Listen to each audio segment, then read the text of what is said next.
अच्छा बचा।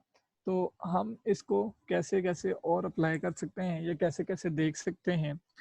एक्चुअली हम क्या कर रहे हैं हर दफ़ा, क्योंकि पेज तो वही है, हम कोई नया पेज लोड नहीं कर रहे, तो हम पहले वाले पेज पे को ही पहले वाले टेबल को क्लियर करते हैं एक दफ़ा, यानी बॉडी को क्लियर कर देते हैं एक दफ़ा, और फिर उसमें दोबारा से रोज ऐड करते हैं, फिर क्लियर कर देते हैं, फिर रोज ऐड करते हैं, फिर क्लियर कर देते हैं, फिर रोज ऐड करते हैं। लेकिन अगर आप ये नहीं करना चाहते तो आप एक चीज़ बना सकते हैं जिसको आप कहते हैं इन्फिनिट स्क्रॉल। यूट्यूब यूज़ करता है, फेसबुक यूज़ करता है, बहुत सारी पॉपुलर वेबसाइट यूज़ करती हैं। या आप इसको ऐड कर सकते हैं लोड मोर के ऑप्शन से, और लोड मोर के ऑप्शन भी बहुत सारी वेबसाइट यूज़ करती हैं। जैसे कि अभी हमने कुछ देर पहले पिछली क्लास में जो है वो रैक सर्वर OLX जो है इसके ऊपर सर्च की थी, तो हमने कुछ एलिमेंट्स देखे थे। तो आप देख सकते हैं कि अगेन ये ना समझिएगा कि ये टेबल नहीं है, हमने वो टेबल सिर्फ मार्कअप शो करने के लिए किया है। आपके पास डाटा किसी भी फॉर्म में आ रहा है, उसको आप किसी भी फॉर्म में शो करवा सकते हैं। ज़रूरी नहीं है कि वो जेसन डाटा जो है वो आपके पास टेबुलर फॉर्म में शो होगा। अगर आप इस तरह के डिव बनाना चाहते हैं तो आप क्या करेंगे, आपने ऐसे ही किसी डिव को पकड़ा, चेक कर लिया जी कि इसका मार्कअप क्या है। इससे भी ज़्यादा हमें चाहिए,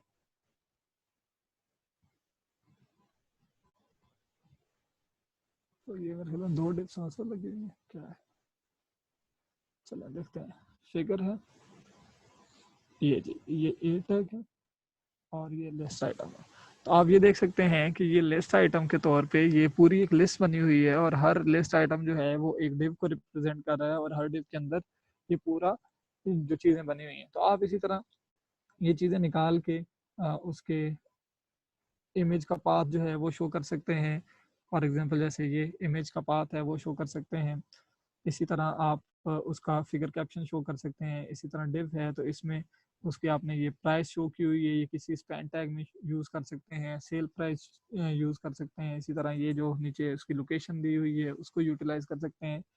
ये अगेन सिर्फ और सिर्फ आपकी जो है वो सोच के ऊपर डिपेंड करता है कि आप इसे कैसे यूटिलाइज करते हैं। अगर ना जो भी डाटा आ रहा है आप उसे किसी तरह भी शो करवा सकते हैं। It is not just restricted up to tables और लिस्ट और कुछ भी ऐसा, ठीक है।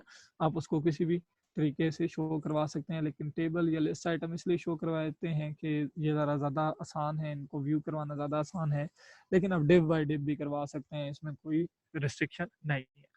अच्छा, तो जो चीज़ हम देखने आए थे वो एक्चुअली ये थी कि इसमें आप जब लास्ट पे आ रहे हैं तो आपको लोड मोर का ऑप्शन मिल रहा है। आप लोड मोर करते हैं तो जितने या पहले मौजूद थे ये 10-15 एलिमेंट और आ जाते हैं। वो आने के बाद आप जो है फिर से लोड मोर का ऑप्शन अवेलेबल है, आप अगर इसे क्लिक करते हैं तो कुछ और रिजल्ट आ जाते हैं। और अब वो अगर कोई भी डेटाबेस में उससे रिलेटेड रिजल्ट नहीं रहे तो वो लोड मोर का ऑप्शन ख़त्म हो जाता है। इसी तरह फेसबुक पे आप इन्फिनिट स्क्रॉल देखते हैं, आप नीचे स्क्रॉलिंग करते जाते हैं, मीन्स आप उसके लिए स्क्रॉल डाउन का जो है वो यूज़ कर सकते हैं, इवेंट यूज़ कर सकते हैं। यानी स्क्रॉल डाउन करते करते जैसे ही आप एक ख़ास डिव पे पहुंच जाएं, ठीक है, तो उसके बाद से वो ऑटोमेटिकली जो है वो रिक्वेस्ट कर दें। तो आप इसको बना सकते हैं, इसके ढेर सारे ट्यूटोरियल मौजूद होंगे, मैं बल्कि कुछ सर्च करके कर सकता हूँ आपके सामने। For example infinite scroll using jQuery कर लेते हैं, ठीक है। आप इसके ज़रिए बहुत सारे इन्फिनिट स्क्रॉल जो है उसकी एक लाइब्रेरी भी पहले से जे क्यूरी में मौजूद है जिसको आप यूटिलाइज कर सकते हैं अगर ज़्यादा आसान है तो। इसी तरह ऑटो पेजिंग के लिए इन्फिनिट स्क्रॉल के डेमोस कुछ यहाँ पर मौजूद हैं, आप इनको देख सकते हैं। तो इसके ज़रिए आप अपनी वेबसाइट के ऊपर अगर कहीं इन्फिनिट स्क्रॉल जो है वो लाना चाहते हैं, और जैसे इन्होंने PHP की जो है लाइब्रेरी वहाँ से फंक्शन मंगवाए हुए हैं और उसे डाटा लाते हैं और फिर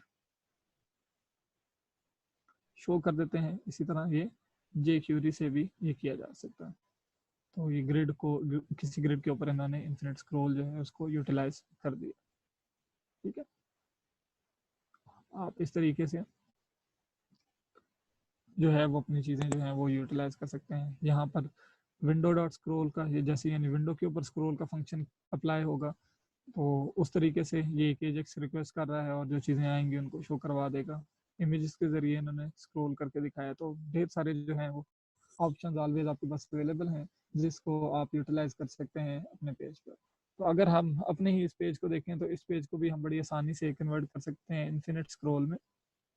कैसे कि हमारा जो ये JS फंक्शन है ये क्या करता है, जैसे जैसे ही नई जो है मार्कअप लाता है उससे पहले पुराने वाले पेज को क्लियर कर देता है, जैसे कि ये हम यहाँ पे कर रहे हैं।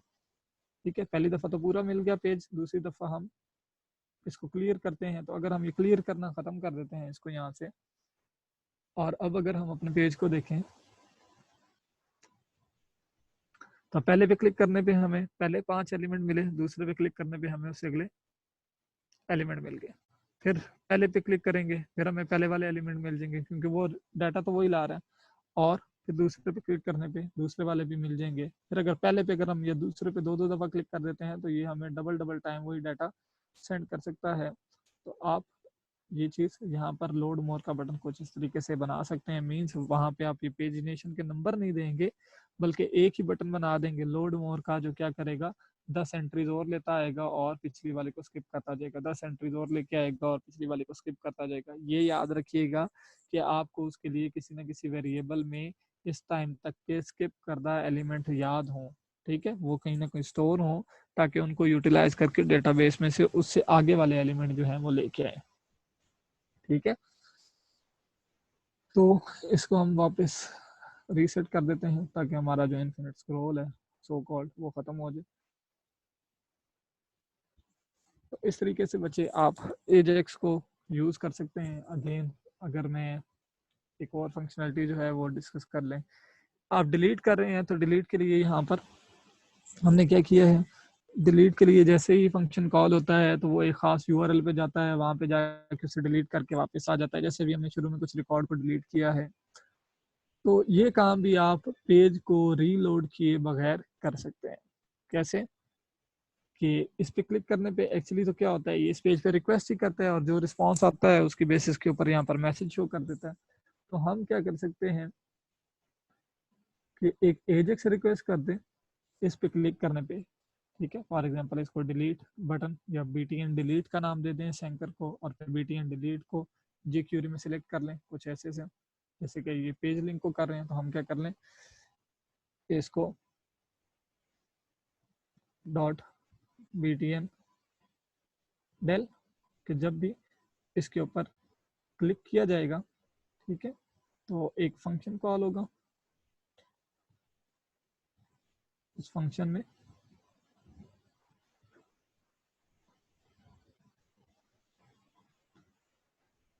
एक्चुअली क्या होगा कि जो भी ये फंक्शन है उसका जो href है उसको ले लिया जाए। तो हम href को कैसे ले सकते हैं जी, इसको अभी थोड़ी देर में देखते हैं अगर वो ऐसे ना आया तो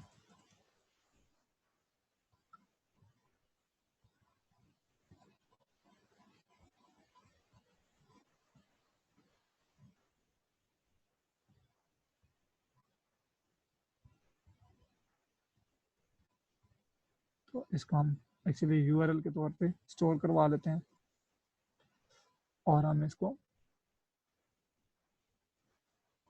जो है वो अलर्ट करवा लेते हैं कि अभी तो वो उस पर क्लिक करने पे और कुछ भी ना करे बल्कि सिर्फ और सिर्फ हमें उसका यूआरएल अलर्ट करवा दे अगर वो यूआरएल इस तरीके से आ जाता है। तो हम इस चीज़ को देखते हैं, how to get href property value jQuery of anchor. ठीक है, तो हम एट्रीब्यूट मेथड के जरिए जो है वो इसको गेट कर सकते हैं, यानी कोई भी एट्रीब्यूट इस मेथड के जरिए हम गेट कर सकते हैं। उसकी हाइट हो सकती है, उसकी विड्थ हो सकती है। तो यहाँ पर ये मौजूद है दिस डॉट href, हम उसका href जो है डायरेक्टली ले सकते हैं। मीन्स यहाँ से हमारे पास उसका यूआरएल आ जाएगा।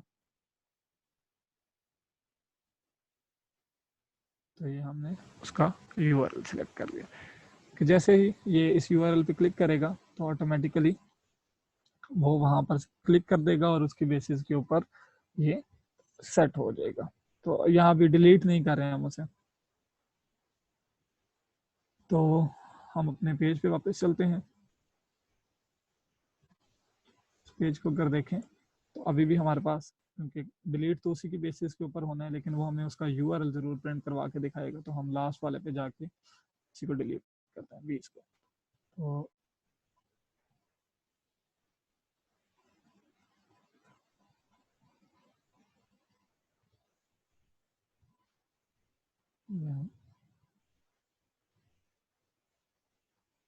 सॉरी, उसको हमने जो इवेंट दिया है, जो नाम दिया है, उस नाम का तो अभी हमने बटन को क्लास ही नहीं दी हुई, तो इसलिए हम यहाँ पे उस क्लास को रिप्लेस करेंगे जो इसके लिए यूज हो रही है।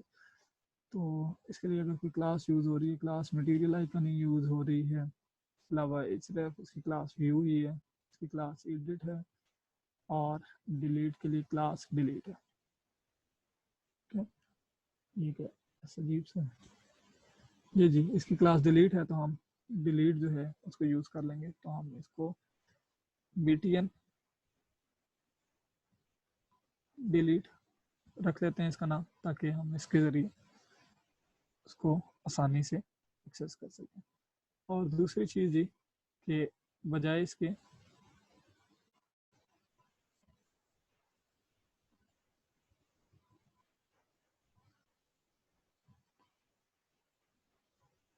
इसके कि ये हमारे पास इस यूआरएल पे जाए, हम इसको ख़त्म कर सकते हैं।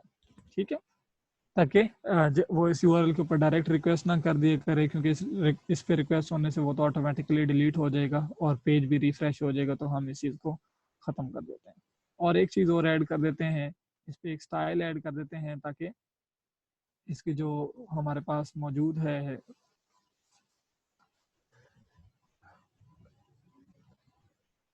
इसके ऊपर जो कर्सर आएगा, that would be a pointer cursor, जो हमारे पास लिंक के ऊपर या आइकन के ऊपर आता है, जैसे कि हमने ये यहाँ पर ऐड किया था लास्ट क्लास में, ताकि उसका कर्सर जो है वो चेंज ना हो जाए। क्योंकि अगर हमने इस पे से href हटा दिया है, जैसे कि हटा दिया है, तो इस केस में वो हमें यहाँ पर या तो आई शो करवाएगा या तो सिंपल पॉइंटर शो करवाएगा। तो इस केस में आप यहाँ पर देख सकते हैं कि ये btn, अच्छा, हमने क्लास डिलीट को अगर हटाया है तो उससे उसके स्टाइल जो है वो चेंज हो गए।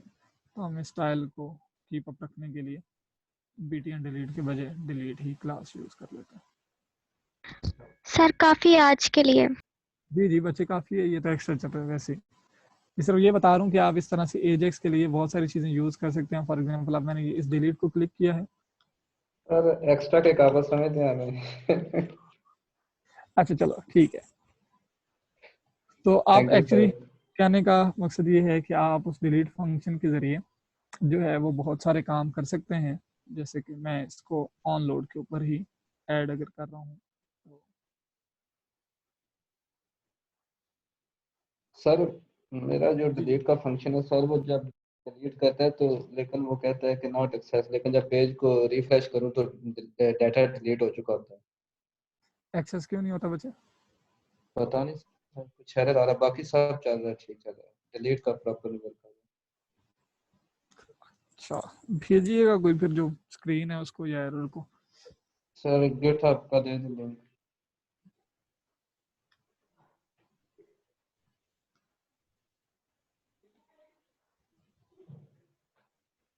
इसका क्लिक का फंक्शन जो है ये नहीं कॉल हो रहा।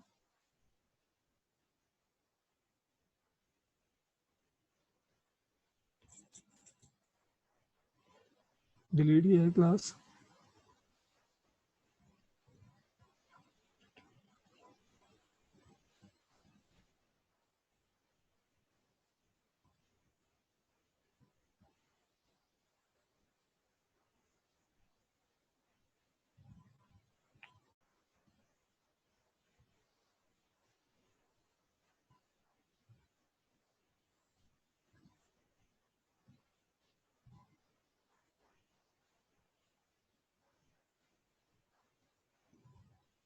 यहाँ पर देखें, शायद कोई एरर तो नहीं आ रहा कंसोल में,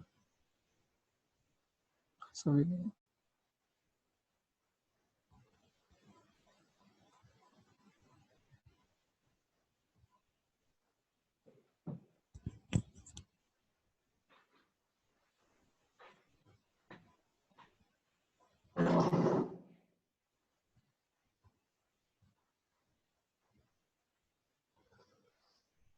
यहाँ पर तो हमारे पास ये डिलीट मौजूद है, लेकिन इनके साथ ये क्लिक रजिस्टर नहीं हुआ शायद।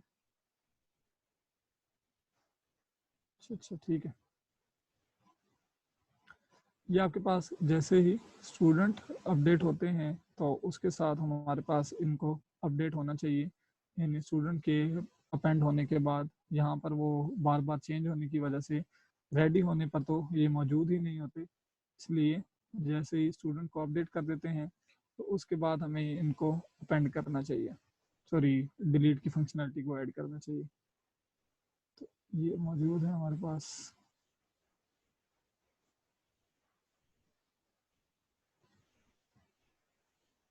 तो देखते हैं अगर ये काम करता है तो ये आप देख सकते हैं जी बच्चे कि हमने इसको जितने ऐड हुए हैं उनकी के बेसिस के ऊपर वो वाला फंक्शन जो है वो चल रहा है। तो अब क्योंकि वो एच ही हमारे पास मौजूद नहीं है जिसको हमने ऊपर बनाया था और उसको हमने डिलीट कर दिया है, तो इसका मतलब है हमें खुद से ही उसकी आईडी लेकर और किसी चीज़ की बेसिस के ऊपर हमें उसके शो करना है। ठीक है, तो जैसे हमने ये एच बनाया था इसको हमने विजिबल नहीं करवाना, बल्कि इसके बगैर ही कुछ हमें जो है वो आईडी ही भेजनी है। तो आईडी को हम यहाँ पर किसी चीज़ में स्टोर करवा लें और फिर उसके बाद वहाँ पे उसके बेसिस के ऊपर यूआरएल बना लें। तो ये आप लोग कर सकते हैं। ठीक है, फॉर एग्जांपल एच के बजाय हम यहाँ पर एक कोई ऐसा एट्रीब्यूट दे देते हैं, फॉर एग्जांपल वैल्यू दे देते हैं इस केस में डिलीट में।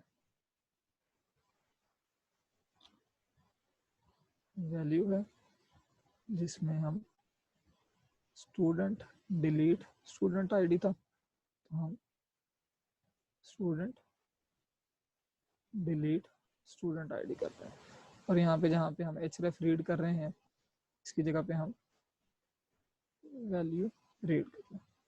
अगर इस तरीके से हमारे पास ये हो जाए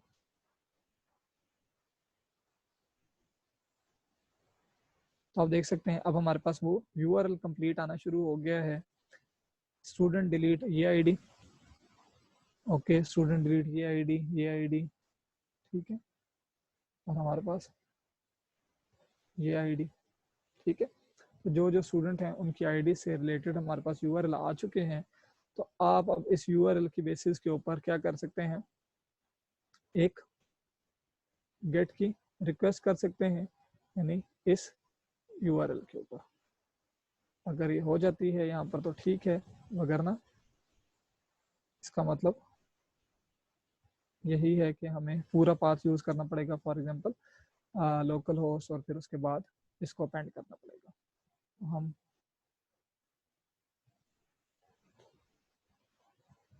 आखिरी पे जाते हैं।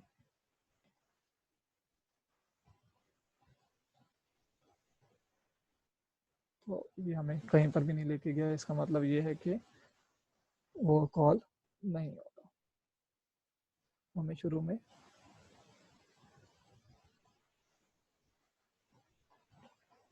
इस फंक्शनैलिटी को यूज़ करना है। अगेन बच्चे सिर्फ और सिर्फ ये करने से काम हमारा ख़त्म नहीं हो जाएगा, बिकॉज वो पेज पे जाता है और वो पेज उसे वापस रीडायरेक्ट करता है। तो इस केस में हमें जो नेक्स्ट रिसीविंग रूटीन है उसको भी इसके मुताबिक चेंज करना पड़ेगा थोड़ा सा।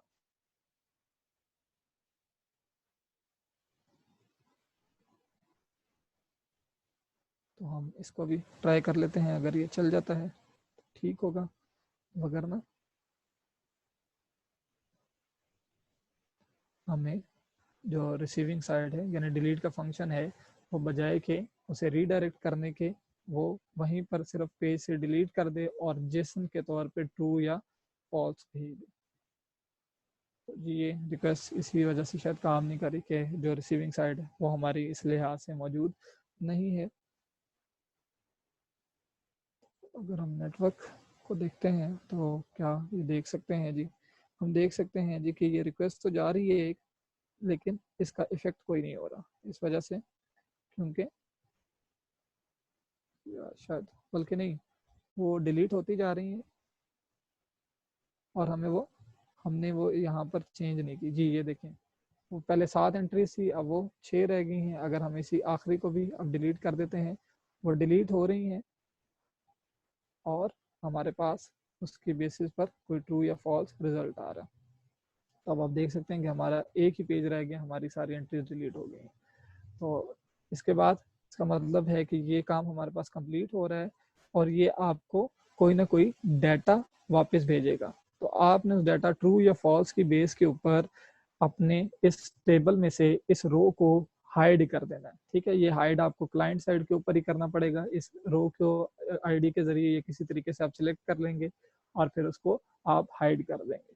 ठीक है, तो अगर आप डिलीट करना चाहते हैं, अपडेट करना चाहते हैं, ऐड करना चाहते हैं, तो ये भी आप इस पेज को लीव किए बगैर एक ही जगह पे कर सकते हैं यूजिंग jQuery। ठीक है, मैं अभी इस डिलीट वाले को यहाँ से ख़त्म करता हूँ। ठीक है, इसलिए वो हमारे पास डिलीट कर रहा है, लेकिन क्योंकि मार्कअप इस साइड पे डाउनलोड हो चुका हुआ है तो इसलिए वो चेंज नहीं हो रहा है। इसको आपको यहाँ की जावास्क्रिप्ट या CSS के ज़रिए ही चेंज करना पड़ेगा। ठीक है बच्चों, तो इस बात की कुछ समझ में आई कि हम जो है वो बहुत सारी चीज़ों को जो है वो यूटिलाइज कर सकते हैं। बहुत सारे केसेस में इस जावास्क्रिप्ट और एजाक्स को यूटिलाइज किया जा सकता है ताकि हम अपनी वेबसाइट में यूजिबिलिटी जो है उसको इंक्रीज कर सकें। ठीक है, एक बात रहेगी आपके पास उसकी फिल्टरिंग की यानी सर्च की। तो आप यहाँ से जो भी पैरामीटर दे के भेजेंगे आप उसको एजेक्स रिक्वेस्ट में सर्च के तौर पर देकर भेज सकते हैं। फॉर एग्जांपल जैसे कि हम यहाँ पर ये भेज रहे हैं तो इसके साथ मैं आईडी दे देता हूँ, यानी वो स्टूडेंट जिनकी आईडी फलां फलां है जो उसने सर्च में प्रोवाइड की होगी, या जिसका नेम जो है वो कुछ खास नेम है जो हमने सर्च क्यूरी में, या इसके ज़रिए इसके बजाय मैं यहाँ पर सिर्फ और सिर्फ क्यू या क्यूरी ही यूज़ कर लेता हूँ ताकि मुझे ये पता चल जाए कि ये चीज़ें कहाँ से आई हैं। ठीक है, तो क्यूरी कैसे आ जाएगी, हमने अपने बॉक्स को देख लेना है, जो भी हमारा बॉक्स है सर्च बॉक्स। तो स्टूडेंट लिस्ट सर्च हेल्प आ गया और इसके लिए इनपुट टाइप टेक्स्ट है, क्लास फॉर्म कंट्रोल है। तो इस इनपुट को हम कोई ना कोई नेम या इसको कोई ना कोई आईडी दे देते हैं। तो इसको आईडी दे देते हैं जी टेक्स्ट बॉक्स फॉर सर्च या क्यूरी बॉक्स, कुछ भी आप इस तरह लिख सकते हैं। तो आप इस तरीके से यहाँ से वो क्यूरी सेलेक्ट करवा सकते हैं और जैसे ही वो क्लिक करेगा तो आप उसकी बेसिस के ऊपर यानी सर्च बटन को क्लिक करेगा तो आप उसमें से चीज़ें सर्च करवा के उसे लाकर दिखा सकते हैं। इसके लिए आपको यहाँ पर भी फंक्शन को चेंज करना है ताकि वो इनके साथ साथ पेज नंबर के साथ साथ जो सर्च होने वाली क्यूरी है उसको भी ग्रैब करे और उसकी बेसिस के ऊपर फाइंड में से चीज़ों को फाइंड कर लाए। ठीक है बच्चों,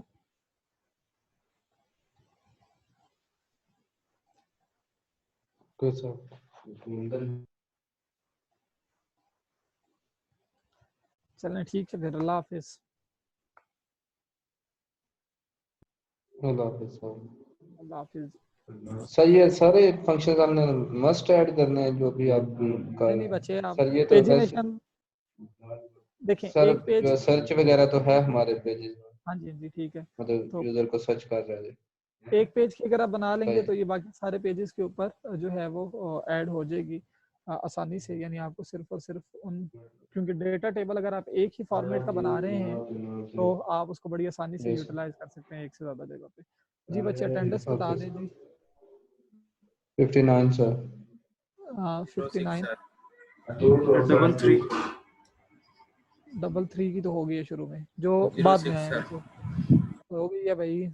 स्क्रीन पे तो देखो सर 31 31 जी, 1603 3 जी, 62 जी, 63 जी। खास में रिकॉर्डिंग और बेशक ऑफ कर दें, बस पढ़ लिया। अच्छा जी 49